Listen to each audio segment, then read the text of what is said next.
MV. Govindan വർഗവഞ്ചകൻ, party secretary സ്ഥാനം രാജിവെക്കണം. കടുത്ത വിമർശനവുമായി ജി. സുധാകരൻ എം.എൽ.എ. താൻ പാർട്ടിയിൽ നിന്നും പുറത്താക്കപ്പെട്ട ആളല്ല, ഭരണഘടനാപരമായ അവകാശം വിനിയോഗിച്ച് മാറി നിന്ന ആളെന്നും സുധാകരൻ.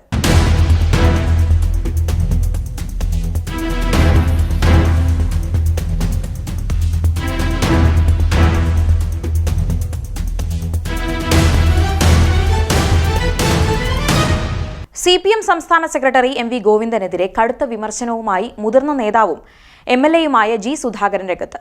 ഗോവിന്ദനെ വർഗവഞ്ചകൻ എന്നാണ് സുധാകരൻ വിശേഷിപ്പിച്ചത്. സംസ്ഥാന രാഷ്ട്രീയത്തിലും CPM-നുള്ളിലും വൻ പ്രകമ്പനം തന്നെ സൃഷ്ടിക്കുന്നതാണ് സുധാകരന്റെ തുറന്നുപറച്ചിൽ. എം.വി. ഗോവിന്ദൻ സൈദ്ധാന്തികനാണെന്നത് വെറും പ്രചാരണം മാത്രമാണെന്നും അദ്ദേഹം പ്രായോഗികമായും സൈദ്ധാന്തികമായും പരാജയപ്പെട്ട നേതാവാണെന്നും സുധാകരൻ ആരോപിച്ചു. മാത്രമല്ല, അദ്ദേഹം ഉടനടി പാർട്ടി സെക്രട്ടറി സ്ഥാനം രാജിവെക്കണമെന്നും സുധാകരൻ ആവശ്യപ്പെട്ടു. സ്വന്തം ജില്ലയായ കണ്ണൂരിൽ ലോക്സഭാ തെരഞ്ഞെടുപ്പിൽ 5 സീറ്റുകളിൽ UDF വിജയിച്ചിട്ടും യാതൊരു ഉളുപ്പുമില്ലാതെ പാർട്ടി സെക്രട്ടറി സ്ഥാനത്ത് തുടരുന്ന ഗോവിന്ദൻ ആ കസേരയ്ക്ക് യോഗ്യനല്ലെന്നും സുധാകരൻ തുറന്നടിച്ചു. പാർട്ടി മെമ്പർഷിപ്പ് പുതുക്കാതെ സ്വയം മാറി നിന്നതിന് പിന്നാലെയാണ് സുധാകരന്റെ ഈ കടുത്ത ആക്രമണം. സ്വന്തം വർഗമായ തൊഴിലാളി കർഷക ജനവിഭാഗങ്ങളെ പരാജയപ്പെടുത്തിക്കൊണ്ട് മുതലാളിത്ത സാമ്രാജ്യത്വ ശക്തികൾക്കും ബൂർഷ്വാ വർഗത്തിനും സന്തോഷമുണ്ടാക്കുന്ന രീതിയിലാണ് പാർട്ടി നേതൃത്വം ഇപ്പോൾ പ്രവർത്തിക്കുന്നതെന്നും സുധാകരൻ ആരോപിക്കുന്നു. താൻ പാർട്ടിയിൽ നിന്ന് പുറത്താക്കപ്പെട്ട ആളല്ല, ഭരണഘടനാപരമായ അവകാശം ഉപയോഗിച്ച് മെമ്പർഷിപ്പ് പുതുക്കാതിരുന്നതാണെന്നും അദ്ദേഹം വ്യക്തമാക്കി. തന്നെ വർഗവഞ്ചകൻ എന്ന് വിളിക്കാൻ ആർക്കും അവകാശമില്ലെന്നും യഥാർത്ഥ വർഗവഞ്ചന നടത്തുന്നത് പാർട്ടിയെ തകർച്ചയിലേക്ക് നയിക്കുന്ന എം.വി. ഗോവിന്ദനാണെന്നും സുധാകരൻ സമർത്ഥിക്കുന്നു. ജി. സുധാകരന്റെ വിമർശനങ്ങളെ കേവലം ഒരു മുൻ നേതാവിന്റെ വ്യക്തിപരമായ അമർഷമായി തള്ളിക്കളയാനാവില്ല. സമീപകാലത്തായി CPM നേരിടുന്ന പ്രത്യയശാസ്ത്രപരവും സംഘടനാപരവുമായ പ്രതിസന്ധികളിലേക്ക് ഇത് വിരൽ ചൂണ്ടുന്നുണ്ട്. എം.വി. ഗോവിന്ദന്റെ നേതൃത്വത്തെക്കുറിച്ചുള്ള ചില പ്രധാന വിമർശനങ്ങൾ താഴെ പറയുന്നവയാണ്. തെരഞ്ഞെടുപ്പ് പരാജയങ്ങളും ഉത്തരവാദിത്തമില്ലായ്മയും. CPM-ന്റെ കോട്ടയായ കണ്ണൂരിലടക്കം പാർട്ടിക്ക് കനത്ത തിരിച്ചടിയാണ് കഴിഞ്ഞ തിരഞ്ഞെടുപ്പുകളിൽ ഉണ്ടായത്. ഇതിനു പിന്നാലെ നേതൃത്വം അമ്പെ പരാജയപ്പെട്ടു എന്ന വിമർശനം ശക്തമാണ്. തോൽവികൾക്ക് താഴെത്തട്ടിലുള്ള അണികളെ കുറ്റപ്പെടുത്തുന്നതല്ലാതെ സംസ്ഥാന നേതൃത്വം സ്വയം തിരുത്തലിന് തയ്യാറാകുന്നില്ലെന്ന ആക്ഷേപം സുധാകരന്റെ വാക്കുകളിൽ വ്യക്തമാണ്. പ്രത്യയശാസ്ത്രപരമായ വ്യതിചലനം.